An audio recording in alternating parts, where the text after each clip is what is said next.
Olá, empresários, tudo bem com vocês? Estamos aqui para mais um episódio do podcast Escala, onde você pode aprender aí com profissionais e empresários que estão no campo de batalha, que já passaram a sua jornada e vêm compartilhar com a gente aqui as suas experiências. Se você gostar desse episódio, então já considere ativar o sininho aqui e se inscrever no canal para as novidades que virão por aí. E comigo, sempre aqui ao meu lado, Paulo. Tudo bem, Paulo? Bem, você, Farias, tudo ótimo. Temos mais um fera hoje aí, é? Hoje um super empreendedor, Bruno, fundador aí de alguns negócios, mas assim, a Barbearia Corleone é o exemplo dele aí, o último, mas ele tá vindo com mais coisa interessante. Vamos ouvir a história dele para aprender. Bruno, tá preparado? Preparadíssimo. Obrigado, uma honra esse convite, estar aqui com vocês, Legal. dois gigantes. Legal. Obrigado. Muito bem, então eu já começo aqui atirando, como disse o Paulo, que é o seguinte: qual foi a maior e mais importante decisão que você tomou aí no mundo dos negócios, né? Você já empreende há muitos anos e qual foi o maior aprendizado? Olha, normalmente quando a gente vai fazer alguma coisa que é inovadora, o brasileiro ele tem mania de ofender o outro que vai fazer alguma coisa de valor e falar assim, de onde é que você tirou essa ideia? De onde é que você trouxe essa ideia, né? Essa coisa de, eu tenho que vir dos Estados Unidos, você copiou a ideia de algum lugar, você não fez nada do zero? Então talvez eu acho que o meu maior ponto foi em 2014, quando eu inaugurei a primeira unidade da Corleone, com todo mundo falou assim, você é louco, você vai abrir num ponto no Itaim Bibi, um lugar para homem cortar o cabelo, você vai quebrar. Uau. E quando eu escutei tudo isso, e eu nunca tive sócios, isso foi uma coisa que meu pai, que trabalha com restaurante desde sempre, eu cresci com ele, né, falando sobre, pô, mas se o teu negócio é bom, por que você vai dividir ele com alguém? Claro, tamanho de negócio, é um restaurante, tudo mais. Desafios, né? Então eu lembro que naquela época eu não queria nem sócio, e eu também já trabalhava com meu pai há muito tempo, já tinha migrado de sair com ele, já tinha uma outra empresa minha, mas em 2014, quando eu inaugurei a primeira unidade da Barbearia Corleone, com todo mundo dizendo que eu era maluco, assim, o dinheirinho que eu tinha foi-se todo na primeira obra, e aí faltou. E aí eu usei os limites do meu cartão de crédito pessoa física. Isso é, Na época, tá vendo o que é a realidade? É usar o cheque especial. o cheque especial da minha conta pessoa física e da outra empresa que eu tinha uma empresa que eu distribuía chopp para bar, restaurante, festa, feira, evento. Onde eu pudesse colocar uma chopeira com um barril de chopp, a gente ia lá e fazia isso. Eu tive essa empresa por uns 5 anos antes de começar a Corleone. Lá eu tinha um certo crédito no banco, então eu peguei também o meu limite de cheque especial dali. Eu lembro que quando a gente inaugurou no dia 14 de julho de 2014, dia 12 de julho foi a final da Copa do Mundo. Dia 13, ninguém ia trabalhar ainda, faltava um monte de coisa pra fazer. Então tem uma foto icônica minha que eu tô passando um verniz lá no chão. Eu falei, cara, eu não aguento mais nenhum dia porque zerou tudo. Tudo. Agora imagina o seguinte, se eu tivesse... Ali me faltou, né, sei lá, uns 40, 50 mil reais, que foi o cambalacho que eu fiz assim, aqueles... Segura daqui, segura dali. Aquela coisinha, vai... Se eu tivesse feito isso, com todo mundo me chamando de louco, alguém pra eu falar assim, pô, coloca 50 mil reais num negócio que eu investi uns 650 mil, quanto é que ele ia me pedir desse negócio? Pelo risco que talvez seria, que todo mundo me chamando de louco. 30% do meu negócio? Por 50 mil reais? Você imagina... Você imagina que hoje eu pagaria isso por semana, eu distribuiria, né, para ele. Então, eu acho que isso foi... E o olhar para trás hoje de grande ensinamento que a gente estava discutindo um pouquinho aqui de bastidor, o quanto a gente está vendo uma geração nova, né? Eu tenho uma irmã de 20 anos e a gente vê a fragilidade que é, a gente vê o medo, as angústias, a grande necessidade de distribuir risco, né? O anseio pelo sucesso nas redes sociais, mas se eu tiver que arriscar alguma coisa, talvez não. Eu prefiro contar, né, na rede social uma história de sucesso do que realmente ter sucesso. Eu acho que, olhando para trás, todo o risco que eu corri valeu a pena, entre erros e acertos. O importante foi que teve mais acerto do que erro. Saldo é positivo. Né? Saldo é positivo. Teve um tropeço no meio do caminho, óbvio que teve. Claro. Tem refis que eu pago até hoje. Sim. Será que a molecada sabe o que é refis? Não, acho que não sabe, né? O que é refis, hein? O que é refis? Aquele cliente, o refis é quase que sangue, ar pronto. Oxigênio. Esse eu vou ter que barrigar e Deus queira que tenha um refis. E Deus queira que tenha um refis. Corleone, graças a Deus, não tenho nenhum refis, mas de negócios anteriores, acho que eu quitei refis que eu tinha feito em 20 e poucos anos.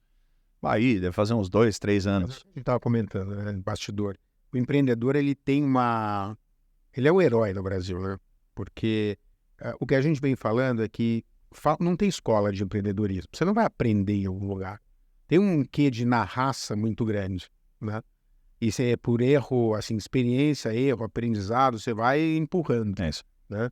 Hoje tem mais conteúdo, tem amigos, você aprende, você conversa, você divide um pouco, mas mesmo assim é solitário. Né?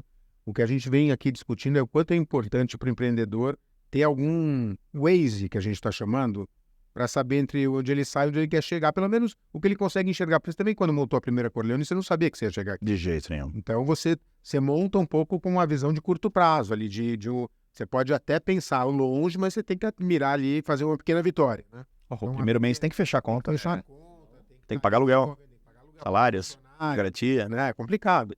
E às vezes não dá, então o empreendedor está ali sempre no desafio. Mas a importância é de pelo menos criar esse Waze, esse plano de negócio que a gente fala, dentro do possível. Pode ser no papel de pão, entendeu? Não precisa ser um negócio no Excel super sofisticado. Mas que ele se questione ali, vou ter uma Corleone, quantos barbeiros, quanto eu vou fazer. Quantas cadeiras, Quanto custou a cadeira, quanto eu vou vender, imposto, o cartão, o tananã, né? O mínimo, né? Posso ser polêmico aqui? Posso ser polêmico? Vamos. Eu acho o seguinte, quando você busca conteúdo, porque só agora a gente tem rede social, o conteúdo ele vem, ele tá o tempo todo, mesmo que rápido, você consegue se aprofundar naquilo que talvez encaixe para você. Quando a gente falava isso de 5, 7, 8 anos atrás, que já tinha rede social, mas ainda não existia esse tipo de conteúdo dedicado, é o que você falou, tem que ser a raça. Mas eu ainda vou além. A gente hoje vê assim, um grande gap entre alguém que acabou de sair de uma faculdade, que não fez ainda nada da vida, e o business plan dele é ter R$1 trilhão um ano e meio depois, sem correr nenhum risco, e o esforço zero, porque ele vai contratar um ótimo CEO para a empresa dele e ele vai ter um time, né? Eu vou ser um pouco, trazer um pouco de realidade aqui, que é o seguinte, quando a gente começa uma empresa do zero, do tamanho que era a Corleone naquele momento, cara, não existiu o BP. Não, eu não tinha business plan de jeito nenhum, sabe por quê? E outra, tudo que eu imaginei mudou. Tanto é que Corleone nem era para ser uma barbearia.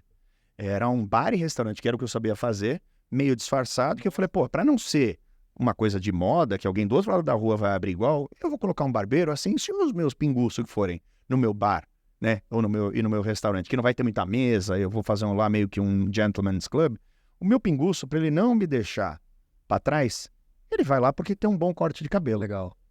E aí sim vem talvez o que Paulo, acho que a primeira lição que qualquer pessoa que quer se arriscar no mundo de ser empresário, né, o empreendedorismo, também que é um termo meio mal utilizado, mas para quem quer começar a ser um empresário, a primeira coisa que tem que saber não adianta o que você quer vender, o que os outros querem comprar. Não adianta o que você sonhou e o que você idealizou. Quando você abre a porta, tem que ter faturamento. Então, essa rapidez de entender que você está fazendo uma coisa errada e pivotar ela para o que os outros querem comprar, para mim foi essencial. No dia 14 de julho de 2014, eu abri um bar, restaurante disfarçado de barbearia. No mesmo dia, eu entendi à noite, e que dia 15 de julho era o meu aniversário, eu passei a noite inteira escrevendo no papel de pão como eu transformaria aquilo no dia seguinte em uma barbearia. Eu entendi que o negócio ali seria barba e cabelo. Opa, então peraí, eu preciso transformar aí, vamos trocar o pneu do carro com ele andando. Eu não tinha agenda, eu não entendia nada de barbearia para mim, era só uma brincadeira ali, uma desculpa para vender os 450 rosas de cerveja que a gente tinha lá. E pivotamos isso para depois, em pouquíssimo tempo, receber assédio de Globo News, Veja. Eu fui capa do Valor Econômico em 2015. Sensacional. Um ano antes eu não sabia o que eu estava fazendo.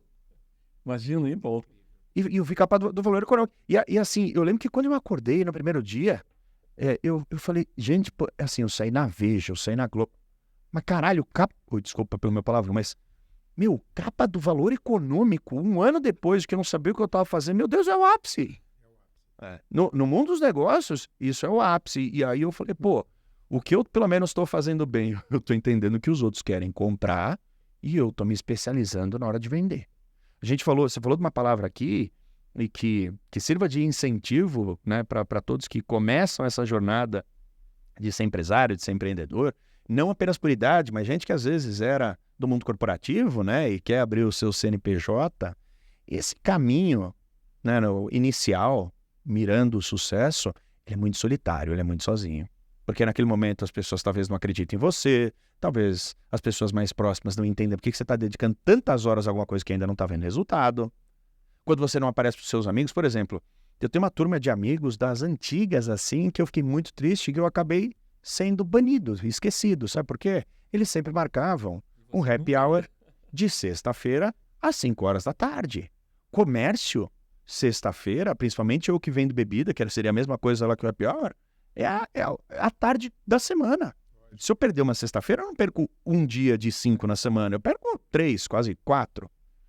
E aí, com o tempo, as pessoas foram falando assim, você tá saindo na Veja, agora você sai na Globo, isso aqui. Eu vejo muita gente famosa cortando cabelo, você não quer mais saber da gente, agora você só quer saber dos famosos. Isso é um caminho solitário, né? O destino ao sucesso. Muita gente também que vê você saindo do lugar onde você estava, alguns amigos que têm, vamos falar de preguiça, tem muita gente que tem preguiça de sair de onde está, né? Okay. E ver você indo mais para frente, aquele cara não sai mais para ser amigo meu. Mas eu acho assim, só voltando no teu ponto inicial, falando da geração que sai da faculdade, né? E que sai uma faculdade boa, você sai bem preparado, a princípio teórico, né? Se o cara gostar, ele ainda não é maduro ainda o suficiente, mas ele teoricamente, ele entende, né, algumas coisas. E contra um empreendedor que fez a coisa na raça, no cheque especial, que é 90% das pessoas, 95%, vamos dizer 99%. Eu acho que tem um meio de campo. Eu também acho que o cara que sai só com a teoria, né? Ele sai muito durinho, porque na hora que ele vai para a guerra, ele vai tomar direto, né? Então não funciona, aquele papel do Excel é testado real time. E acho que o empreendedor também, que sai sem Waze, também é testado real time. Aí tem um quê de ter o empreendedor, o empreendedor que vira empresário, ele tem uma intuição muito forte, ele é curioso. Curiosidade é uma característica assim, super comum nos empreendedores que viram empresários. Eles vão testando, vão vendo, vão prestando atenção no cliente, eles corrigem com o olho, a barriga no balcão. Né? Agora, eu acho que tem o meio do caminho entre você ter um plano de negócio estruturado e não saber nada da prática e você ser bom de prática e não ter nada. Tem alguma coisa no meio do caminho aí que você pode testar melhor a sua ideia às vezes hoje, e eu vejo que talvez não seja ainda 100% dessa geração nova, mas tá vindo, tá amadurecendo, que você pelo menos quando vai empreender agora, você também você tá fazendo um negócio novo que não sei se pode falar, mas depois você vai falar, vai sobrevoá-lo e você já teve que fazer mais BP. Já teve que fazer conta. Sim. Você não já saiu do zero, né? Vamos fazer aí e vamos ver o que dá, né? Não. Porque você já está num outro estágio de maturidade. Então, eu acho que é o meio de campo. Nem você ser engessadinho e nem ser 100%... E dois momentos muito distintos. É assim, eu acho que quando você vai fazer um novo negócio, na época quando eu fiz a barbearia, eu fiz uma barbearia que vendia 450 rótulos de cerveja. Parece que aquilo foi uma pesquisa de mercado enorme que eu coloquei o meu neurônio até ferver para ter essa grande ideia, né? Mas eu não inventei a roda. Todo mundo cortava cabelo e todo mundo tomava cerveja. Eu fiz as duas coisas porque eu já vendia a cerveja. Mas, e aí concordo com você em 100%, que é o seguinte, quando você não tem o que pesquisar, por que você vai perder tempo pesquisando algo que não existe para colocar num papel e depois testar? Talvez essa tua ideia já esteja velha. Se alguém viu alguma movimentação de mercado, talvez possa sair na tua frente, pega os primeiros clientes e aprende na porrada. O que eu acho dá para você ser intuitivo quando você começa o seu negócio. Se você acredita na sua intuição para multiplicar, para você abrir a sua segunda loja, se é um comércio como o meu, aí é burrice. Se você deixa... né, que só o seu brilhantismo atacar todas as posições, você achar que vai sair do seu bairro em São Paulo, onde deu certo, onde você já conhecia a gente, você quer fazer uma ampliação para o Nordeste do país, sem considerar clima, regionalidade, um monte de coisa, só na sua intuição, vai quebrar. Então é óbvio, assim, o que eu acho esse primeiro momento em que você arrisca fazer alguma coisa do seu jeito, é difícil a gente fazer a roda, né? Mas você arrisca fazer alguma coisa do seu jeito, meio que na tentativa e erro. Eu, no primeiro dia, vi que realmente ia ser uma barbearia, já pivotei ele e fui fazendo. Eu não fui consultar as minhas anotações no Excel e tudo mais para ver o que o meu Excel diria, porque eu não podia perder aquele tempo. O assédio que a gente tinha de mídia, que eu acho que era uma junção muito potente, porque eu tive o assédio da mídia tradicional, que ainda funcionava mesmo, quando você saía, eu tive capa dupla da Veja, página dupla. Quando você tem uma página daquela, bomba a gente lá pra dentro. Quando você vê o Globo News falando alguma coisa, bomba lá pra dentro. E era uma época que tava explodindo a rede social. Pô, eu aproveitei um bolo, que era muito bom de comunicação. Mas mesmo assim, se eu chegasse lá depois de um mês, continuasse tratando meu negócio como algo que ele não seria, pô, eu ia falar que porcaria de barbearia. Você tem até um tempo que as pessoas permitem você num negócio que está começando de você errar e de você voltar. Agora, se continuar insistindo escrachadamente no erro, não vai, certo. Então, quando eu abri a minha segunda unidade, que a gente começou a obra 6 meses depois da primeira, Aí sim eu já tinha todo estruturado num papel de como deveria ser. Quando eu fui para a terceira unidade, o cuidado que eu tomei, ele foi muito importante, que era da marca. Então eu criei realmente uma marca e como ela conversaria com o cliente dela, como seria essa multiplicação e abrir mais lojas. A gente chegou a ter 6 lojas, 2 eram já temporárias, uma eu perdi durante a pandemia, que eu abri 45 dias antes de começar a pandemia. Mas aí sim, se eu parar no tempo e achar que a minha intuição vai servir para fazer um negócio com 100 lojas, aí o burro sou eu, né? O ingênuo sou eu. Isso aí. Mas eu acho que assim, você está falando de temas assim, a gente passa muito sobre eles, né, Farias, que assim, são super importantes. Um é a história do plano de negócio e é você ter, vamos dizer assim, eu vou chamar de Excel, mas assim, o Excel para te ajudar a pensar e referendar e ele casado com a intuição, né?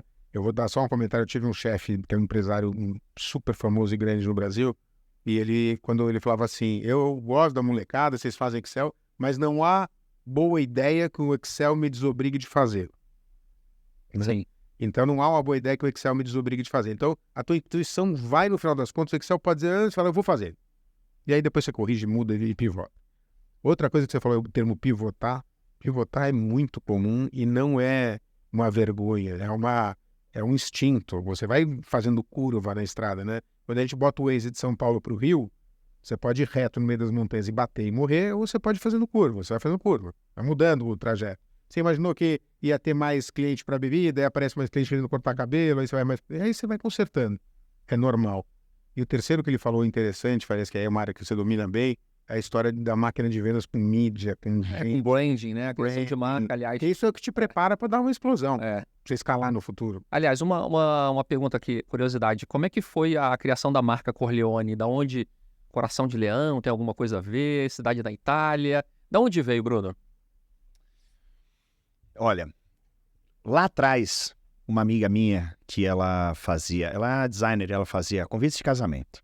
E aí um dia eu contei que ia abrir umas barbearias, ela falou, nossa, que legal, vamos sair pra almoçar. Vocês não tinham nome ainda? Tinha, um nome horroroso. Então, esse almoço te salvou, Bruno. Salvou. E foi assim, sem fantasiar muito as histórias, né? Eu dificilmente você vai ver eu tentar levar algo pro lado assim, muito do brilhantismo e do né, e de ser romântico. Eu acho que o tomar na cara e conseguir consertar, inclusive, é bem mais doloroso. Mas o primeiro nome era, se eu juntei um bar, né? Que era o que eu sabia fazer lá com meu pai no restaurante, com uma barbearia, como é que ele ia chamar? Barbearia. E aí ela falou assim, pode falar a palavra? Não pode, né? Mas o que ela falou era assim, que nome ruim, porcaria de nome. Foi um pouco mais duro do que isso. Eu falei, pô, mas eu contei 2 horas aqui todo o conceito. Eu fui falando, não, você já me contou, meio anos 70, os caras lá, um lugar só pra homem, né? O ponto comercial onde você tá, em frente a uma delegacia. Ah, tem que ser um nome forte, tipo Corleone. Vai remeter. Eu falei, sério? Eu liguei pra um advogado meu, especializado em NPI, registro de marcas, falei, pode? Ele falou, pode, você não pode nem fazer nenhuma alusão ao óbvio do nome. Falei, então tá bom, a minha avó ela é italiana, ela nasceu na cidade de Corleone, eu vou fazer uma homenagem à minha avózinha, à cidade dela, que ela nasceu. Então pronto. E foi assim que nasceu. E depois eu entendi, quando eu fui fazer a terceira unidade da Corleone, e eu falei com a minha arquiteta, falei, bom, estamos na hora de fazer a terceira unidade. Quero que você faça o projeto para mim. Ela falou, faço da primeira ou da segunda loja? Eu falei, ué, é a mesma coisa, é o mesmo projeto? Ela falou, não é não. Na primeira você usou madeira, na segunda você usou fórmica. Na primeira, na decoração das paredes, como você não tinha grana para comprar muita coisa, o pé direito é muito alto, e para encher aquilo era... Tanto é que a gente ia fazer um acabamento. O acabamento me custava, na época, acho que uns 25, 27 mil reais. Eu falei, tá louco. Deixa eu te... Pô, aí eu cheguei pro dono do imóvel, eu falei, que ano você construiu esse imóvel? Teu pai construiu esse imóvel aqui? Ele falou, década de 60. Ué, década de 60 é tijolo, né? Não tinha o bloco ainda. Aí eu falei, dá uma talhadeira aqui, uma... Raspa aqui um pouco pra ver. Eu abri, pô, aquele tijolão bonito. Falei, descasca. Quanto que é pra descascar? 3 mil. Porra, bem mais barato. Descasca. Aí eu precisava colocar alguma coisa ali, né? Aí eu falei, o que eu tenho em casa que vai ocupar espaço? Bom, eu não vou ter tempo de surfar, põe a minha prancha aí. Eu tinha outra de wakeboard. Põe a de wakeboard, eu ando de moto. Pega a minha bota, coloca tudo aqui. O que eu tiver, coloca aqui nas paredes. Aquilo tinha muita verdade, então o tijolo tinha muita verdade. Os itens contavam isso. Todos os itens contavam a história. Quando eu fiz madeira é muito verdade. Na segunda, ficou uma coisa meio fake. Eu construí uma parede de tijolo. Já não é mais o tijolão. Não. Eu fiz muita coisa de fórmica ao invés da madeira. Os itens que eu comprei na parede, eu comprei no Mercado Livre, porque eu tinha que encher uma parede enorme e eu não tinha mais coisas na minha casa. E ela falou assim, são completamente... Você tem 2 pontos comerciais que arquitetonicamente eles se parecem, mas eles são completamente diferentes. Eu falei, meu Deus do céu. E aí ela tinha o logo, a minha identidade visual antiga. Eu falei, então faz o seguinte, eu não vou pegar esse terceiro imóvel, eu vou para trás e eu vou estudar sobre marca. Eu preciso ter uma marca. O que estava muito bem definido na minha cabeça? Eu já tinha feito lá um plano de expansão da marca por franquia. Claro, é normal. Quando você abre o teu negócio e ele explode, você acha que a paixão que você tem por ele, você consegue replicar para outras pessoas e o mundo inteiro vai querer abrir lojas como a sua e vai tratar da tua marca, né? Não. Doce ilusão. Doce ilusão. Franquia para negócio como o meu, prestação de serviço, a minha opinião, pode ser diferente da de todo mundo. Não serve. E aí eu falei, bom, eu não tenho sócio. Eu abro loja com dinheiro que eu consigo juntar em caixa.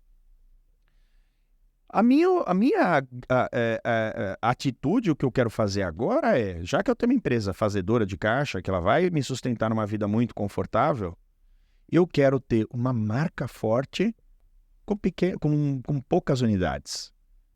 E aí eu peguei e falei, pô, preciso achar um exemplo, um case disso no mundo para poder aplicar. E na época, nos Estados Unidos, tinha há poucos anos, eu acho que eles tinham 5 lojas, que era o Shake Shack. Aquele hamburguinho. E aí eu via as pessoas na minha rede social desviarem o caminho dela para ir lá e postar aquilo. Tá bom, é um ótimo hamburguinho, mas convenhamos, fazer um cheeseburger ruim, você tem que ser muito ruim. Não é? É muito básico. Qualquer pessoa que se presta a fazer uma hamburgueria, ele vai fazer aquilo com tanto amor, com tanto carinho, que é difícil de você arranjar uma hamburgueria em São Paulo que seja ruim, né? Mas também, esse hambúrguer não é excepcional. E aí eu falei, por que essas pessoas vão tanto lá? Por que elas compram o boné, né? Por que esse desejo de marca é tão grande? Eu lembro que tinham 5 lojas nos Estados Unidos naquela época. E aí eu fui lá também. Pô, é um lugar que tem muita gente, então dentro aquele fast food sujo pra cacete. Você é atendido de qualquer jeito, você não pode sentar na mesa, porque você tem que ficar esperando em pé, porque é muito movimento. Te dá um negócio lá que vibra. Aí você chega perto lá. O povo gritando. Comer um hambúrguer que não é assim, nossa, que coisa de outro mundo. Mas olha que força tem a marca. E eu falei, preciso arranjar alguém agora que não tem uma marca tão forte quanto ela, mas que tenha muitas lojas. E aí eu cheguei numa marca brasileira aqui, que está há muitos anos, que eu nunca vi ninguém indo até lá e falando assim, nossa, eu preciso comer um hambúrguer. Tanto é que depois eu comecei a reparar nisso, que era o seguinte, na época eles tinham um milkshake, obviamente, eu não vou ser delicado de falar que é, mas na época eles tinham um milkshake que era desejo de todo mundo. E as pessoas iam lá. E qual era o grande investimento, né, de se fazer esse milkshake? Ah, já que eu tô aqui, dá esse hambúrguer com essa batatinha também. Qual era o grande risco de você se lastrear num produto que não é teu para trazer clientes para dentro da sua loja, o teu concorrente pegar? O McDonald's pegou. E o McDonald's pegou. Mas mesmo assim, imagino que pelo número de lojas que existe há tanto tempo dessa rede de hamburgueria no Brasil, alguma coisa devia ter. Mas então, vamos ver o que é que a Shake Shack fez para ter 5 lojas, ter esse desejo de marca muito mais forte. Foi isso que eu atribuí depois a Corleone. Quando eu estava preparado, aí sim a gente foi para a 3ª unidade. Aí o meu BP, né? Toda a minha organização, tanto de projeto arquitetônico, de número de cadeiras, de quanto... o que mais eu poderia vender para complementar o meu faturamento e tudo mais, aí estava pronto para eu poder multiplicar. Não apenas os números, mas também a organização da casa para tudo que me perguntasse. Qual é o tipo de copo que a gente vai ter que ter, né, para inaugurar? Resposta para as perguntas, pra no tudo. começo você não tinha resposta nenhuma. Que não tinha. Vai testando, e muita coisa não. E escutar o cliente também sempre foi muito importante para mim. Claro, tem aquelas coisas, né, aquelas particularidades que algum cliente quer, porque ele quer ser bem atendido, mas sacadas de cliente, porque eu raramente sento na cadeira. Se o cara me traz qualquer coisa, é de muito valor. Porque aquele cara, ele tá me dando a oportunidade de melhorar um lugar que ele já frequenta há tanto tempo. Então, isso sempre foi muito importante de escutar o que os clientes falavam. De novo, não foi mais intuição. Não. Mas agora, quando você saiu de uma loja para 2, qual foi a decisão de expansão? Você falou assim, vamos montar uma rede, que você comentou aqui, vamos montar uma rede de 200 ou 500, seja por franquia ou seja própria, ou até você chegar no negócio e falar assim, não, eu quero fazer uma joia um negócio mais premium, eu vou ter menos loja, com mais valor agregado. E qual é a ambição do empresário, Bruno? Olha, da primeira para a segunda loja foi assim, oportunidade, susto, vamos. Vamos. Deixa eu ver quanto que eu tenho na conta. Foi empurrado. Porque eu tinha um leitor de código de barra, eu mesmo fazia o Itaú ali todo dia e era assim. Porra, eu lavava a toalha na minha casa para economizar. Eu tinha lá a máquina de lava e seca e eu ficava lavando as coisas em casa. Eu realmente não tinha tempo para nada. Como eu não gastava com nada fora, eu tinha uma vida relativamente barata, eu juro para vocês, eu acho que eu não olhei o saldo da conta por uns 6 meses. Simplesmente não dava tempo.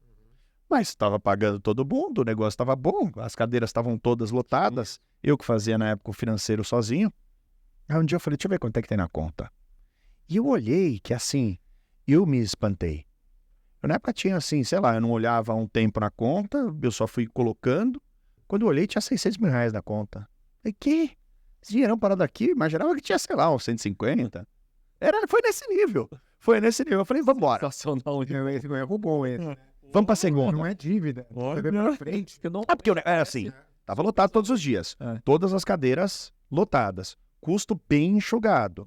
E eu fazendo ali absolutamente tudo começou com a barriga no balcão. Assim, eu abria e fechava todos os dias. Eu sabia que prejuízo não tava dando, mas também não sabia que tava sobrando tanto. E foi ótimo. E aí eu fiz meio que no susto, vamos fazer? Faz outra loja, uma loja bem maior. Foi uma oportunidade que apareceu, eu abracei ela. E aí a tomada de decisão de fazer um negócio mais premium, de falar assim, pô, com o padrão de vida que eu levo, sou um homem solteiro, sem filho, tendo 4 lojas, faturando o que elas faturam, me deixa ali 26%, 28% no mês. Não, eu prefiro viver assim ad eterno, claro, isso é para aumentar o faturamento, mas do que tentar fazer essa... Problema. Arrumar problema. Ah, pô, tu vai abrir 200 lojas? Como é que eu abro 200 lojas? Ou é franquia, que, porra, não vai dar dinheiro. No meu negócio. É porque serviço, ainda se eu produzisse, né, mercadoria para vender pro meu franqueado, ótimo, mas ele é corte de cabelo. Como é que controla isso, né? Eu teria com certeza uma depreciação da marca, porque eu ia ter problema, ia ter loja que abrir, ia fechar, eu ia ter mais gente que não ia estar sobre a minha alçada, de eu falar, pelo amor de Deus, que loucura que você está fazendo aqui. Ou eu vou para um fundo. Até fui conversar com os fundos, né? Óbvio, quando a gente chama a atenção de mídia, assim, tudo, e principalmente gente que corta lá o cabelo lá comigo, fui falar com o fundo. O fundo foi o seguinte, a conversa era assim para encurtar aqui, para não ficar muito longo. Fiz umas 4 reuniões, assinei um monte de NDA, fiz um monte de coisa, ele falou, bom, você tem que ter uma mesa com umas 100 pessoas, sem sacanagem. Foi a maior mesa que eu já vi na minha vida. E aí tinha uma, aqui perto da gente, a gente tá gravando aqui, tinha uma lousa gigantesca, ele falou assim, bom, então nos primeiros 12 meses a gente abre loja de 1 até tanto, 12 meses aqui, não sei das quantas, mês número 30, tantas lojas, neste mês número 30 entra o avião. Depois, do mês 31, parará, e o cara falando um monte de coisa do mercado que eu não entendia as siglas, né? Falei, não vamos fazer de besta aqui também, né? Mas aí chegou uma hora, depois de uns 15 minutos, eu falei assim, só eu e ele na sala, eu falei, deixa eu te falar uma coisa, eu não entendi uma sigla do que você falou. No mês 30, você falou, entra o avião. O que isso quer dizer? O que é o avião? O que quer dizer entra um avião no mercado financeiro, né? Fiquei imaginando um monte de coisa. Até o avião do Silvio Santos eu imaginei, né? Porra, entra o avião, deve ser alguma expressão para entrar mais dinheiro, alguma coisa, né? Ele falou, Bruno, entra literalmente um avião. Eu falei, pra quê? Para você visitar as lojas. Como assim? Um avião particular? É. Eu falei, meu amigo, para esse avião voar de uma loja para outra, eu peguei o lucro do mês inteiro de umas 6 lojas. Tá louco? Como assim? E aí depois eu lembrei de um caso de um cara que ele era... como é que chama? Ele era dono de umas duplas sertanejas. As duplas sertanejas começavam a fazer sucesso, ele tinha o avião, ele tinha a casa em Orlando, ele tinha um monte de coisa que as duplas começavam a usar. E quando no final do ano ia fazer o fechamento, a dupla estava devendo dinheiro. Isso. Para ele, para o empresário. E aí toca fazer show, porque aí tem o avião, tem uma coisa. Mas o avião, eu lembro que o avião... E eu lembro que esse cara uma vez, ele falou na minha frente, eu falei, porra, meu amigo, você tá indo fazer show em cidade pequena, que você quer voar de jato para lá e achar que essa conta vai fechar, ela não vai fechar nunca. Naquele dia eu falei, meu Deus do céu, vou me lascar se eu entrar nesse negócio aqui. E aí eu voltei e tomei uma ótima decisão.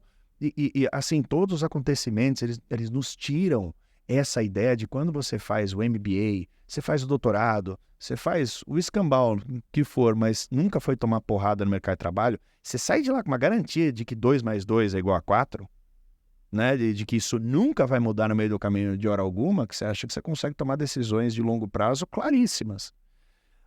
Foram muitos anos até hoje eu decidi, olha, eu vou manter a minha empresa do jeito que ela é, eu vou aumentar faturamento de maneira muito orgânica todos os anos, eu vou abrir loja quando eu puder, depois de pandemia, eu não abri mais nenhuma loja depois de pandemia, por quê? Eu quero pegar o caixa de novo da empresa que eu torrei para ela se manter aberta. Eu torrei quase o valor da empresa para manter ela aberta, graças a Deus depois saiu muita gente do mercado, porque é um mercado muito informal, a gente cresceu, antes até de eu fazer reajuste de preço, a gente tinha crescido já em número de atendimentos 30%, as lojas fecharam, o negócio cresceu, cresceu 30%. Deixa eu respirar e fazer caixa. De tanto que eu tomei essas decisões muito sábias, ao meu ver hoje, podiam ter sido algumas diferentes, oportunidades incríveis bateram na nossa porta. Então hoje a expansão da Corleone, a qual eu já estou planejando ela em segredo há 4 anos, que eu não sabia o que era um NDA, porque eu nunca vivi uma vida corporativa, né? Eu aprendi o que era NDA um ano e meio atrás. Quando fizeram uma cena, eu falei, o que é NDA? Ele falou, NDA é que você não pode contar para ninguém isso aqui. Hoje o NDA ele já saiu, tem algumas coisas que eu ainda não posso falar, mas bateu na minha porta uma das maiores empresas do mundo, uma das empresas que mais sabe fazer experiência com os seus clientes no mundo e falou assim, nós queremos fazer uma barbearia que leve o nosso nome e queremos que você seja o cara que faça isso. Esse projeto ele é global. Cargas d'Água, essa é uma outra história para o outro podcast. Por que aconteceu aqui no Brasil e por que eu fui o escolhido? Mas o plano de expansão da marca, onde eu mantive os pés no chão nesses últimos 9 anos, aprendendo, né, de maneira muita parcimônia tudo que eu faço, porque no final das contas eu quero viver uma boa vida e pagar minhas contas no final do mês, muito mais do que alguém escrever uma biografia sobre mim, porque eu sou mais jovem bilionário brasileiro. Aqui a Disney bateu na minha porta. Uau. Então, hoje, a expansão daquilo que você começou a falar que você já sabia daqui, nós vamos abrir as barbearias da Marvel, as Marvel Barbershop by Corleone. Então, a gente tem o nome da Marvel e da Corleone, tudo na mesma linha. Uma associação de marca incrível. E hoje, quando isso virou realidade, quando a gente assinou o contrato em janeiro desse ano e ele passou a valer em julho desse ano, e aí agora a série de burocracias que a gente tem que resolver, que também eu não conhecia do mundo corporativo, mas estou respirando e aprendendo, né? Trocando sempre a roda do carro com ele andando. Eu acho que talvez assim, a hora em que eu respirei e falei, meu Deus, olha onde eu cheguei, é só de falar assim, como é que alguém que tem a melhor experiência do mundo bateu na minha porta e falou assim, queremos nos juntar a você?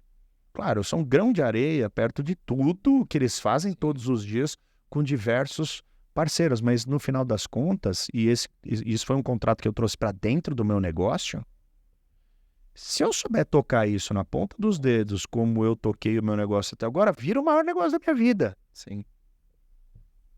Então, eu acho que essa escola de aprender na porrada, depois se especializar, estudar, tomar decisões com escolhas sem serem muito afobadas, no longo prazo elas vão levar a gente até um caminho incrível. Mas se eu chegar para um jovem que está pensando em começar hoje e falar assim, daqui 10 anos, tua empresa vai estar madura, o que ele vai falar para mim? Não. Daqui 10 anos eu já quero ter vendido 16 empresas. Eu já quero estar vivendo de renda dos meus 198 milhões de euros que creditaram na minha conta, porque eu sou bom demais no meu negócio. Não tem, Tem essa mágica aí, não? Tem mágica, viu? Não tem mágica. Infelizmente, para quem ouve, não tem mágica. O tempo é rei, inclusive. Não tem mágica. Ou seja, saber esperar, né? Eu costumo falar aqui muito, Bruno, que principalmente a gente, em alguns momentos, parece que está pregando no deserto, né? Você está lá sozinho e aí, em algum momento, alguém passa nesse deserto e vê você pregando ali e o teu negócio dá resultado, né? Boas escolhas te trouxeram até aqui, nesse contrato da Disney. Mas se a gente olhar para trás, que falhas ou de maneira prática, que cagadas você passou e aprendeu com isso? Tá, eu acho que a primeira coisa, quando você tem um negócio que ele passa a fazer sucesso, principalmente se tem notoriedade em rede social e as pessoas começam a apontar você como uma pessoa fodona, brilhante, isso, aquilo, e de perto, ninguém é tão brilhante, né? Uhum. Se você deixar levar pela vaidade, pelo ego, coisas ruins vão acontecer.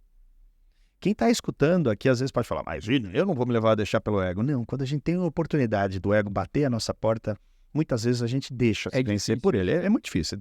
E assim, se cair, tá tudo certo, né? Uma vez na vida a gente pode experimentar, dar um gostinho de alguma coisa, né, que seja errada, mas tomar o rumo de casa rápido. Então, eu acho que assim, na época eu fazia muita coisa e as coisas davam muito certo, e o que dava errado, eu parava de fazer rápido. Então você não via coisas dando errado, porque no dia seguinte eu fechava a luz. Mas aí começava numa época assim, nossa, mas Bruno com coisas de homem tem toque de Midas. Aí eu falei, pô, então eu posso fazer o que eu quiser. Então dentro da Corleone eu vou colocar um corte de cabelo, eu vou pegar um espaço ali, porque a gente tem uma unidade muito grande, de 750 metros ali na Faria Lima. Daí eu vou pegar um espaço aqui, eu vou colocar um estúdio de tatuagem. Lá na entrada eu vou colocar umas motos personalizadas que eu fazia na época com o Teide da Shibuya Garage. E eu falei, vou colocar um estúdio de personalização de moto. Mas era assim, feito pelo Teide, dentro da barbearia. O estúdio de tatuagem era, na época, de um dos maiores estúdios de tatuagem que existe até hoje, que era o Tatuyu. Eu tenho massagem. Eu tenho um restaurante. Eu tenho um monte de rótulos de cerveja. Eu tenho um monte de coisa. Virou um shopping do homem aquilo.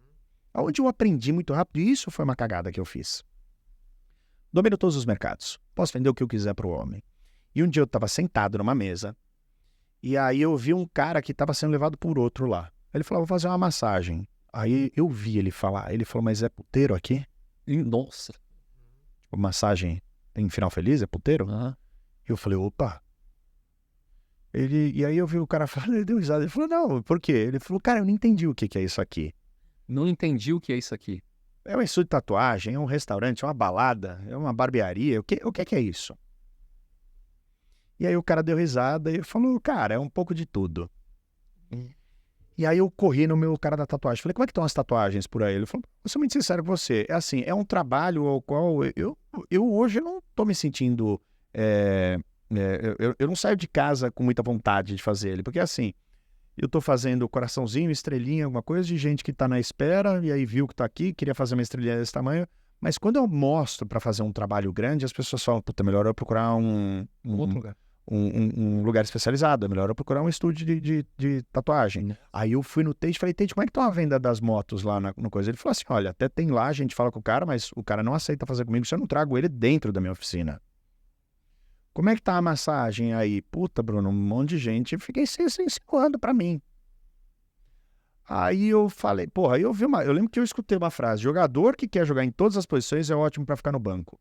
Porque você imagina, você estavam perguntando se isso era aqui, ia chegar uma hora que as pessoas iam falar assim, não é melhor eu procurar uma barbearia de verdade pra cortar meu cabelo? Lógico. E aí eu peguei meu negócio. Deu um estalo na cabeça, ou seja... No dia seguinte eu tirei tudo. Barba, cabelo, cerveja. Só.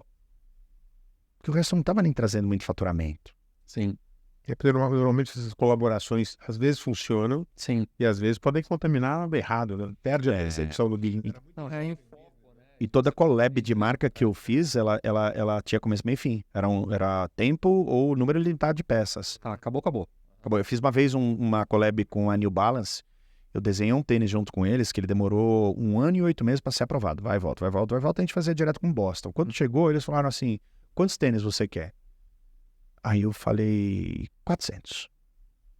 Mandaram um lote de 500, mandaram 100 a mais sem eu saber que eles guardaram lá.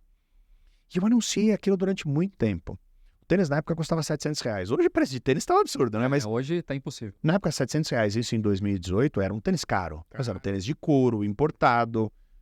Fez fila. A gente vendeu os 400 pares de tênis em 8 dias. E a New Balance chegou para mim e falou assim, a gente nunca viu isso, porque nunca estourou uma collab que acabou de fabricar numa loja de tênis especializada em tênis tão rápido.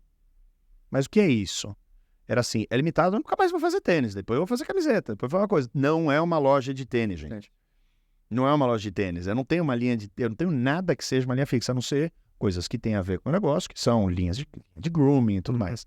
Mas essas collabs de marca, isso traz muito desejo, né? Sim. Mostra pro cliente e fala assim, pô, se New Balance... Você está fortalecendo tua marca. Sim, sem dúvida. É que a Corleone também, quando você fez essa experiência dos diversos espaços, foi em que ano?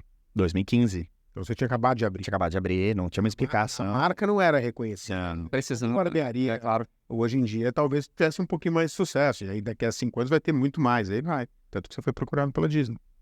Então, Agora, Bruno, falando um pouco americano. dessa máquina de vendas, como é que você faz? Como é que funciona na Corleone a máquina de vendas, né?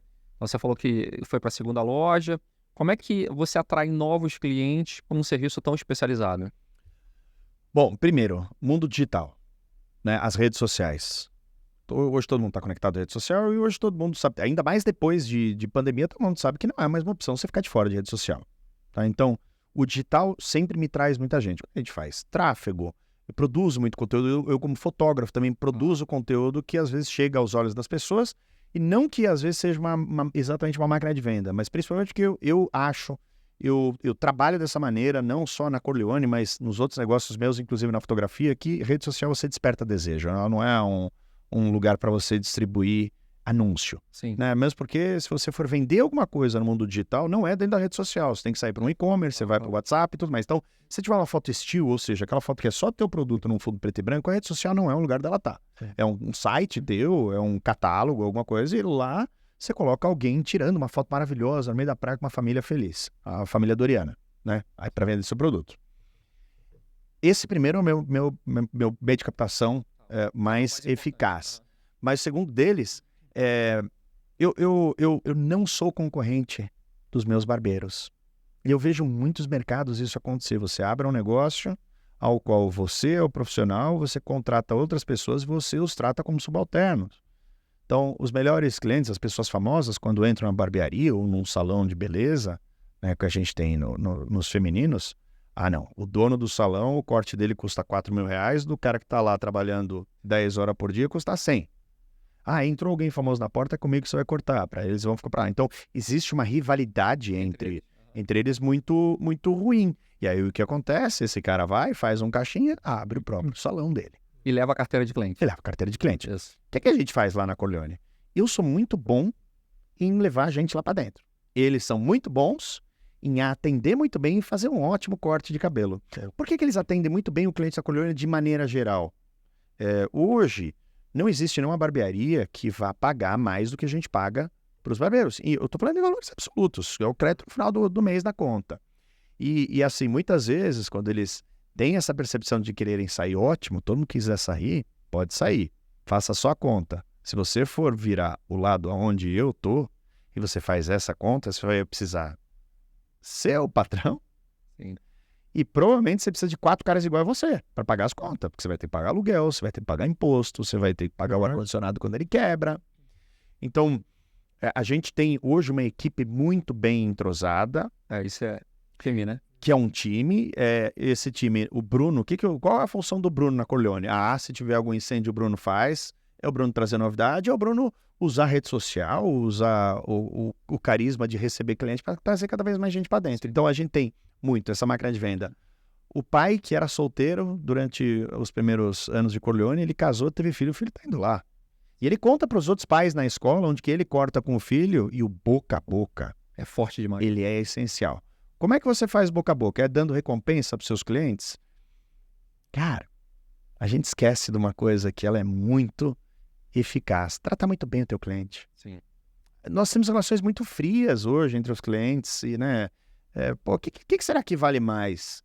Quando Paulo entra na Corleone, eu pergunto como é que ele tá, o negócio dele, eu falo o nome da filha dele. Conhece pelo nome. Pergunto, e o teu filho que estava começando a trabalhar não sei aonde? Será que isso não é muito mais eficaz do que falar, parabéns, Paulo, no mês do seu aniversário você tem 50% de desconto para fazer barba e cabelo aqui na Corleone?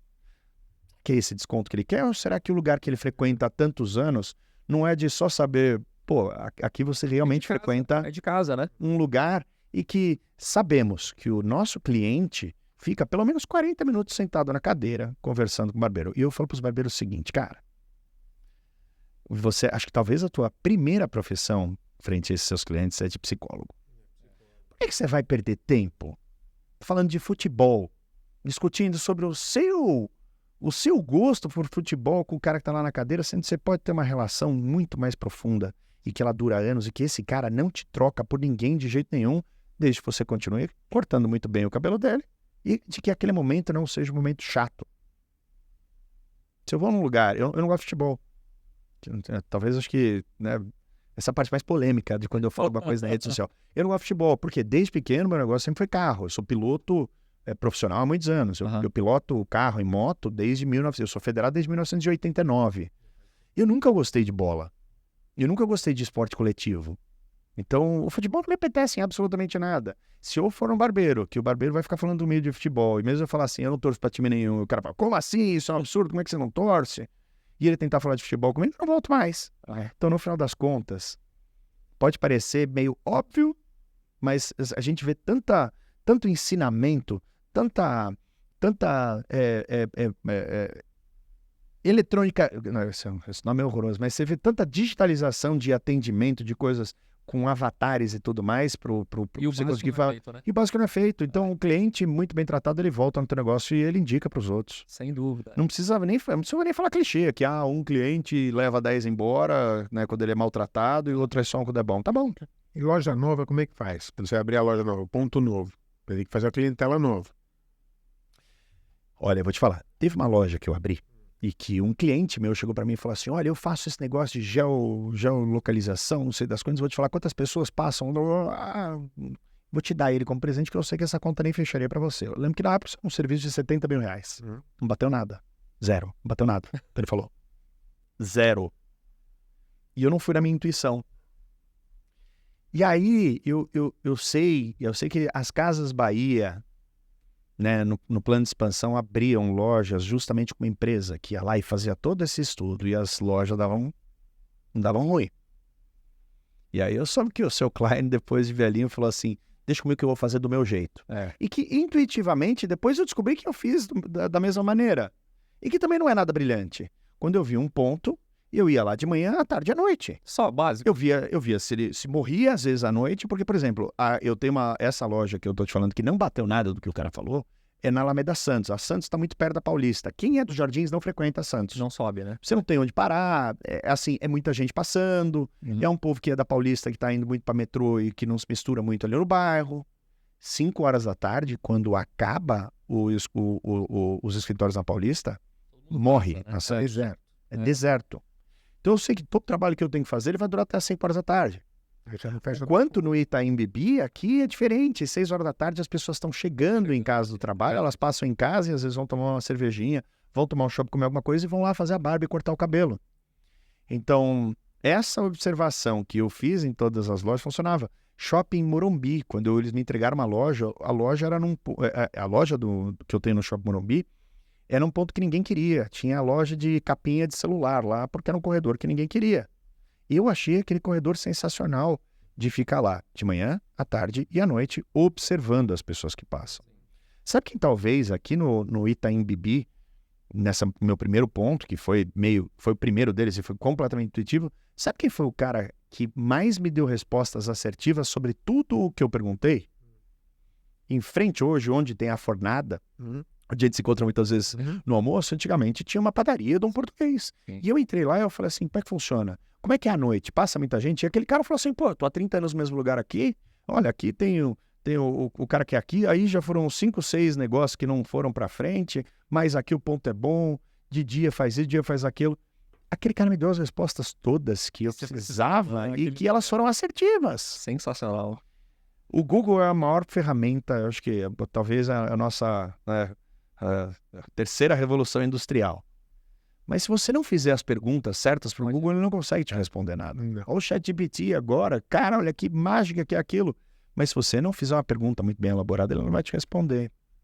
Então, a intuição ali, ela contou muito sabendo perguntar o que eu queria. Também não adiantava eu ficar lá na porta das lojas contar 1, 2, 3, passou 100 pessoas aqui. Você sabe que eu me lembrei de uma coisa muito interessante agora, né? Eu fiz o startup da operação do Burger King aqui no Brasil, Paulo.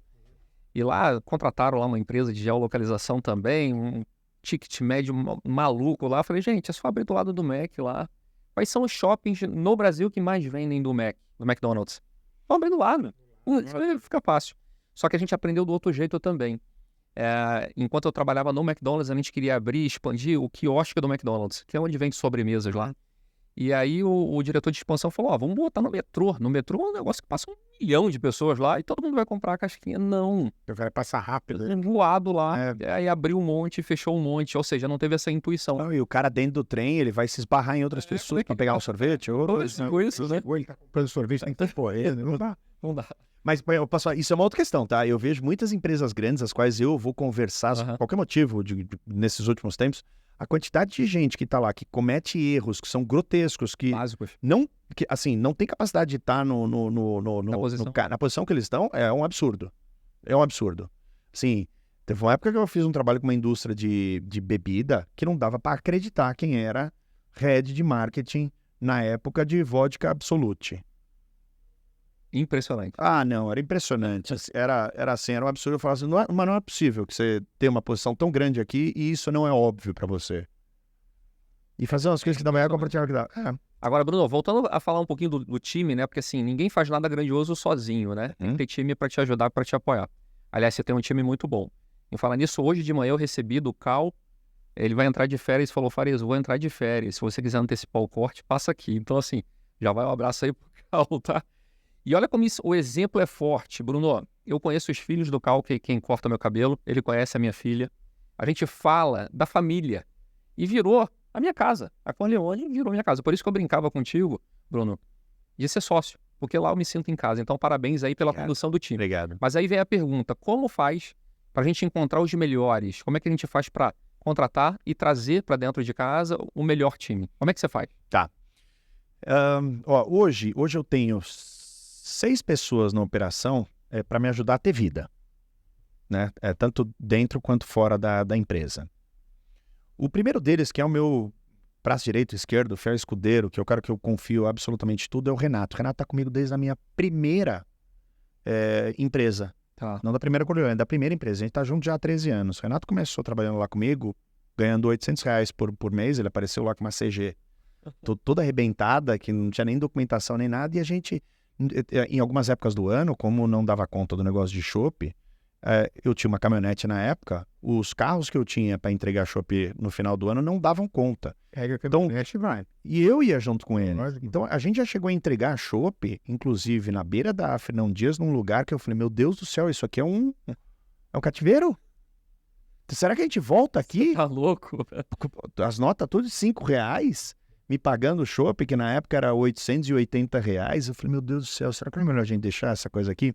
Então a gente viveu muita coisa, a gente carregou barril de 50 litros junto, escada acima, que as pessoas não estavam nem aí, que eles tinham 10 andares de lance de escada, e que ele estava lá no começo junto comigo. Hoje, vê eu na rede social, em lugar bom, usando relógio, carrão, isso e aquilo, putz, é boyzão, a vida foi fácil. Não, esse cara me acompanhou desde o começo. E, obviamente, lembra que eu falei que ele tinha uma CGzinha toda arrebentada? É o cara que anda de X3 hoje. Fruto do trabalho dele há mais de 13 anos. O dele também não teve nada de graça. Então, esse cara eu confio muito nele. A partir dele, a gente foi criando outras pessoas. Tiveram muitas ocasiões em que acontecia alguma coisa dentro de uma loja minha e eu procurava ele assim com o olhar, ele estava do outro lado olhando para mim e falou assim, deixa eu perceber, eu resolvo. Já percebi, já entendi. Então a gente começou a ficar muito... Isso que outro corre, é isso? E aí ele trazia pessoas e falava assim, vamos aumentar o time. Aí ele fazia entrevista, ele falava assim, gostei desse, mas eu gostei mais desse aqui. Falei, tá bom, deixa eu entrevistar. Esse é o pior de todos. Não, mas por quê? Porque esse aqui vai dar problema. Vamos ver o outro? Putz, mas eu gostei dele. Então vamos. Aí dava problema, ele falou assim, tá, qual? Nossa. Então a gente começou a ficar muito parelho com tudo que a gente precisava fazer, tá? E aí, como é que eu multiplico isso para barbeiros, por exemplo? Então, hoje eu tenho os olhos importantes nas unidades, em toda a coisa que eu faço daquelas pessoas de confiança que foi construído ao longo de muito tempo e que eu não peguei currículo porque se formou na GV, tá? Como é que eu fiz com os barbeiros? No começo, eu dei literalmente sorte. No negócio não tem sorte. Dei porque eu não sabia o que eu estava fazendo e eu contratei 3 barbeiros que estão comigo até hoje, que são muito fera no que eles fazem de atendimento. Estão lá. Então, e hoje, Você tem um deles que está comigo lá desde o começo, que ele é muito fera. Ele era segurança de porta de condomínio, para ficar, às vezes, fazendo o turno lá de mais de 24 horas, para ficar embaixo de um guarda-sol esperando o bandido vir sem uma arma. Nossa. Espetacular. Na época ele ganhava, acho que R$3.800 por mês. Hoje é um cara que ganha mais de 25 mil todo mês. Todo mês, como barbeiro. Vai ficar lá 10 horas por dia, atendendo muito bem os clientes, fazendo ótimos cortes de cabelo. E quando precisa fazer um encaixe, porque alguém falou, não consegui marcar e não tem horário, eu vou fazer em 15 minutos para você o corte, porque eu já te conheço. Se você for lá um dia com o Cal e falar, Cal, Já fiz ferrou. isso. Já Eu- fiz. pode ser Várias vezes. entendeu? E aí você sabe que não é o atendimento que a gente quer te Não. dar, mas eu vou te atender. E aí o que eu consegui fazer com isso? Obviamente eu fui aprendendo a ver o que são bons cortes de cabelo, então hoje, se eu colocar um barbeiro na minha frente para fazer qualquer corte de cabelo, eu vou saber. Se for um corte bem feito, eu posso dizer para ele qual é o corte que ele deve fazer. Mas acima de tudo, esses meus 3 primeiros barbeiros, eu coloquei na cabeça deles algo que eu vi um dia acontecer. Um dia tinha um barbeiro meu cortando um cabelo, e aí a gente tem um problema de luzes que elas são muito focadas para baixo. Hoje eu, como fotógrafo, melhorei muito a iluminação das barbearias. A luz, quando ela é muito focada, ela pode fazer sombra. Principalmente quando a gente pega sol do meio-dia, que vai tirar foto de alguém, não dá para ver o olho, porque a pálpebra literalmente faz sombra no olho. O que aconteceu? Existe um corte de cabelo que ele tava, que é esse que eu uso aqui, que é o degradê, que ele é difícil de fazer. E ele você passa a máquina um monte de vezes e vários pentes diferentes para que você veja esse degradê, ele não tem um degrau, que a gente chama. Um dos lados eu vi de um cliente, quando ele acabou de fazer, que sobrou um degrau aqui. E eu vi que o barbeiro é bom, eu não desconfio do trabalho dele, estava lá há muito tempo comigo. Aquilo ali era o que aconteceu. Quando ele levantou, eu vi o outro barbeiro olhar para o corte de cabelo dele e fez assim, ó. Aí eu vi isso acontecer. Quando o cliente chegou lá no caixa, eu cheguei e falei assim, pô, Farias, Tudo bem? quanto tempo você vem aqui e tudo mais? Eu nunca tive a oportunidade de tomar um café com você. Vamos sentar lá no bar e tomar um café comigo? Deixa eu te oferecer um café, 5 minutos? Vamos. O cara sentou lá no bar, comecei a bater um papo com ele, aí eu olhei assim, deixa eu só Tem pedir. certeza? Deixa eu só pedir pro barbeiro tirar um negocinho aqui. O barbeiro, chega aí, vem cá, olha. Olha só. Tá vendo aqui a lateral do cabelo dele? Tira isso aqui daqui, ó. Aí o barbeiro entendeu, ele olhou pra mim, tirou. Sensacional. E aí ele voltou depois que o cliente foi embora.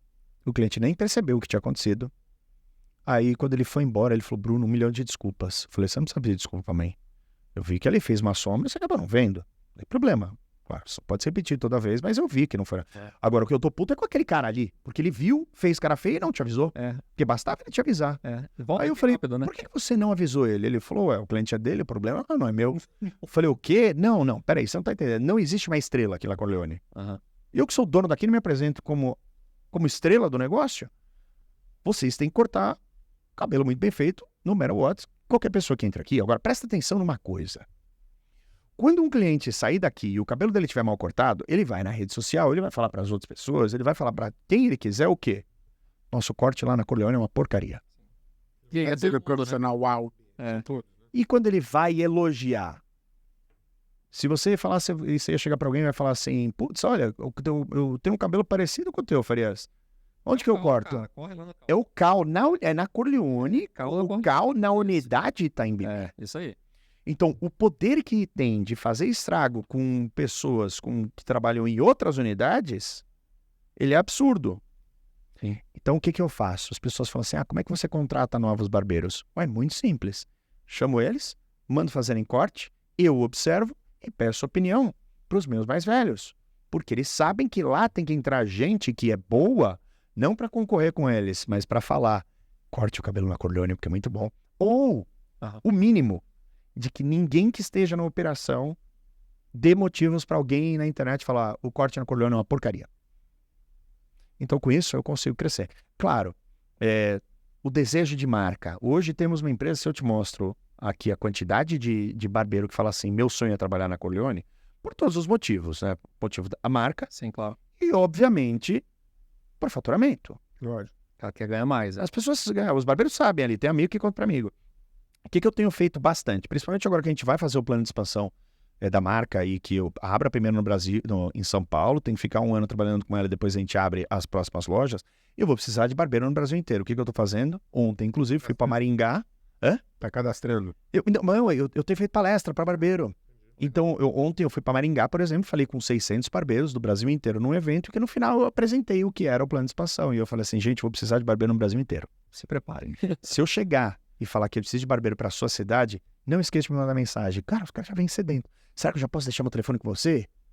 Então, assim a gente consegue atrair. Primeiro, desejo de marca. O que te mantém num bom trabalho, né? Primeiro, obviamente, a gente não devia discutir que trabalhar em algum lugar não fosse um ambiente nocivo, né? Onde você tem respeito, educação e tudo, mas isso já deveria ser o óbvio. O que te prende num bom emprego? Pô, quando você ganha também. Sim, claro. Porque você já é bem tratado. Se você é maltratado no emprego que você tá, mesmo ganhando muito dinheiro, pô, faça por você alguma coisa, procurar um outro lugar onde possa te pagar a mesma coisa, né? Mas partindo do pressuposto que todo mundo tem que ser tratado com educação, né, e tem que ser valorizado no teu trabalho, é grana. Quando você usa. Ir lá, dar uma força, ganhar um dinheiro lá. Meu barbeiro lá é ótimo também. Ele tá lá desde o começo. Depois eu vou falar o nome dele aqui, mas ele já tá famoso lá. Já me mostrou fotinho nas primeiras semanas, É mesmo, no primeiro dia, mas enfim. Bruno, ó, seguindo aqui pro final, primeiro, é sensacional a história, né? Mostra aí barriga no balcão, entender e observar cliente, né? Que você falou. Aliás, eu faço isso muito aqui na Board Academy, né? Conversar com os clientes, observar, escuta ativa para ver se realmente está funcionando aquilo que você tem de ideia. Então, parabéns aí. Obrigado. Excelente história. E a gente indo para o final aqui, se você tivesse a oportunidade, Bruno, de voltar no tempo aí, há 20 anos atrás, o que você falaria ou daria de dica aí, conselho para o Bruno, que estava começando lá na sua carreira empreendedora? Continue arriscando nessa idade. Continue correndo seus riscos. Pouca gente está disposto hoje a realmente correr risco. 20 anos atrás eu fazia isso de maneira talvez imatura, infantil, impensada, mas eu voltaria a fazer do mesmo jeito hoje, cara, correr risco. Pouca gente corre risco. E a virada de chave mesmo de coisas darem certo é de você correr os riscos de tentar fazer de um jeito que seja diferente. Não é inventar a roda de novo, é muito difícil inventar a roda, mas corra seus riscos. Eu fui convidado uma vez a entrar de sócio num bar. E eu perguntei, vocês estão oferecendo a sociedade para mim? Quantas pessoas tem na sociedade? Tem 16. 16 pessoas num bar? Quanto vai sobrar por mês? Nisso aí. Vai sobrar nada. Tá bom, eu fui na inauguração do bar. Quantas mesas tinham na inauguração do bar? 16. 16 mesas. Quantos clientes você tinha lá? Ninguém. Você tinha amigos dos donos. E quantos desses sócios eram sócios operadores que trabalhavam lá? O 17 que não estava com mesa. Ou seja, Então, não tinha dono. O negócio sem dono. Corra esses riscos. Eu já vi gente falar assim, Bruno, você não pode fazer isso em podcast, porque as pessoas vão vender carro, é irresponsável, elas vão vender carro, elas vão fazer dívida, e depois elas vão atrás de você falar que você é o responsável por isso. Porra, mas que mundo fraco, né? Que frágil, né? Agilidade. Porque, pô, se você não acredita no teu negócio, se você não acredita em você a ponto de falar assim, eu tenho um golfezinho que vale 80 mil reais, eu vou vender para colocar no meu negócio, que dali 2 anos eu compro um Palio 1000, financio, daqui 2 anos eu volto com talvez um carro melhor do que ele. Não. Como é que eu vou ficar sem carro? Eu prefiro chamar 10 sócios, que se eu perder o dinheiro, eu perco dos outros. Pô, o teu negócio já deu errado. Já começou errado, né, Bruno? Uma vez eu conversei com uma menina que estava abrindo uma marca de lingerie, e ela me perguntou algumas dicas, e aí eu perguntei como é que ela ia fazer, ela falou que pegou o dinheiro das pessoas, de uns amigos lá, eu falei, mas por que você pegou o deles, se era tão pouco? Porque se eu perder o meu dinheiro, eu perco o deles, não o meu. Falei, essas pessoas estão confiando em você. É claro. O que você acabou de falar já não merece nenhum real que essas pessoas se disponibilizaram a fazer. Não importa se eles têm muito ou pouco. Você simplesmente... Cara, com que seriedade você vai acordar no dia seguinte para pagar essas pessoas de volta se você não tiver nenhum risco, se nada acontecer? Tô mais afim de fazer isso não aqui, desistir. Então, será que era essa a resposta que você queria? 20 anos atrás, continue correndo exatamente os mesmos riscos. Você não vira frouxo. Barriga, né? Aliás, eu vejo isso muito na Board Academy aqui, Paulo. Toda vez que dá aquele frio da barriga, da gente inventar um negócio novo, de pivotar, de fazer um negócio grande. Por exemplo, agora recentemente a gente fez o Board Summit, né? Então, 300 conselheiros lá, aí tive que subir para fazer a oferta, o pitch. Isso dá um frio na barriga. Mas isso te leva para o outro estágio, né, Bruno? Então, acordar estimulado todos os dias. Eu te confesso, eu agora estou vivendo uma parte muito burocrática, né, da expansão da empresa. A empresa com 9 anos já funcionando. Hoje eu tenho as empresas de transplante capilar, já temos 5 clínicas aí pelo país, mas que não sou eu quem está à frente dela. Uhum. As hamburguerias, que também eu abri na pandemia para fazer delivery, achando que depois da pandemia eu encerraria a atividade, mas continuou tendo seu faturamentinho lá que vale a pena Sim. mantê-la aberta, mas não sou eu que estou mais à frente dela. E as Corleone, que sou eu que toco todos os dias, mas que depois de 9 anos a coisa entra já muito no automático. Se soubesse que tem dias em que eu começo a ter crises de ansiedade, de falar, amanhã eu ainda não vou acordar com a burocracia, né? Eu tenho que ler e-mail aqui para ver se eu preciso responder alguma coisa de alguma burocracia, mas como eu gosto de abrir loja, como eu gosto daquele primeiro dia de falar assim, hoje é a inauguração, amanhã eu tenho que estar lá antes de abrir e só vou embora depois que fechar. Putz, isso é bom demais. Abrir loja é muito bom. Muito bom. Bruno, obrigado novamente aqui. Então, assim, que papo, hein, Paulo? A gente poderia ficar aqui certamente algumas horas. Bora. Paulo, palavras finais, então, para a gente encerrar nosso podcast aqui, por favor. Eu agradecer o Bruno, que a história é super bacana, empresário, Nato, né? Empresário, como se enfrenta os desafios. Tá no meio da jornada. Sim. Assim, eu acho que é super bacana, Bruno, essa história do saber até aonde... E dizer não, né? Saber dizer não. Não. Isso é o mais difícil, Paulo. Mas o que você quer no começo? Né? Porque às vezes o empresário quer assim, eu quero abrir 200 lojas, se não for 200 eu não fico feliz. Sim. Né? O que te deixa feliz? Eu quero a calma. Ele falou, eu quero calma primeiro. Eu quero ter um negócio que pague as contas, rentável, redondo, sem dívida. Eu quero calma. Você construiu a calma. Agora ele está arrumando problema de novo. né? Não, mas tudo bem, são patamares. Você vai na escala, depois vai de novo. Organiza. Então é super bacana ver essas histórias. Depois ele vai voltar aqui para contar daqui a um ano como é que tá. Certo, Né? é o novo empreendimento aí, né? Tomara que os meus cabelos brancos não se espalhem muito mais, que eles já estão aqui, viu? Legal. Bruno, palavras finais, então, para a gente encerrar o nosso podcast aqui? Primeiro, gostaria de agradecer muito que tá com 2 gigantes aqui, né? Às vezes eu me pergunto, como é que eu vou parar em alguns lugares assim, né? Por que me chamaram? Mas muitíssimo obrigado, fico muito feliz. Vou indicar para todo mundo assistir isso aqui. E palavras finais, espero que, assim, das pessoas que se imaginam, às vezes, sair do mundo corporativo ou dos que estão saindo agora de faculdade e se sentiram um pouco ofendidos com coisas que a gente possa ter falado aqui, saibam que o mundo ele é muito cruel, né? Se você não se destacar, e principalmente no momento onde as pessoas que saem da faculdade agora cheias de certezas da vida, a vida não é uma certeza, não adianta você culpar momentos econômicos e políticos que a gente teve no país, porque a gente nunca teve estabilidade, todos nós aqui nessa sala crescemos em momentos malucos, né? Tanto de economia, crise e política, né? Não adianta reclamar, tem que fazer. E acorda cedo e dorme tarde. Não vem com essa de que no começo da sua jornada você não vai trabalhar às 16 horas que alguém imagina. Começo da jornada não tem. É punk. É punk e tem que ficar. Ela não dura só meses, não. Às vezes ela dura um pouquinho mais, passa para os anos. Que se sintam incentivados a isso e não ofendidos pelas palavras aqui, muitas vezes difíceis de serem digeridas. Aí eu incentivar, com certeza, com energia. Sem dúvida. E assim, uma coisa que é muito parecida, né? Os empresários que sentam aqui, eles dedicam muitas horas do seu tempo, da sua saúde, para fazer realmente o negócio de muitas famílias funcionar, né, Paulo? Isso é muito interessante porque tem um trabalho no Brasil, né? A gente hoje tem mais de 21 milhões de CNPJs no Brasil. A sua grande maioria, né, Bruno, de micro e pequenos empresários que precisam de ajuda e dessas experiências que você trouxe pra gente aqui, né? Então, como é bom saber que a gente tem empresário fazendo e tendo bons resultados, né, Paulo? É possível. É possível. Né? E olha, os empresários que estão dentro do Simples, vocês são heróis nesse país, viu? São vocês que fazem a economia movimentar. Eu não sei, aqui eu imagino que grande parte, né, que está escutando esse podcast aqui, pode ser que está no início da jornada, que todo mundo, né, começa ali pelo Simples. Vocês são heróis, vocês realmente são a máquina produtiva do país e principalmente a que emprega a mão de obra. Exatamente. Né? São heróis. Não achem que por serem pequenos em faturamento, não são representação por todo o país. Bruno, muito obrigado, pessoal.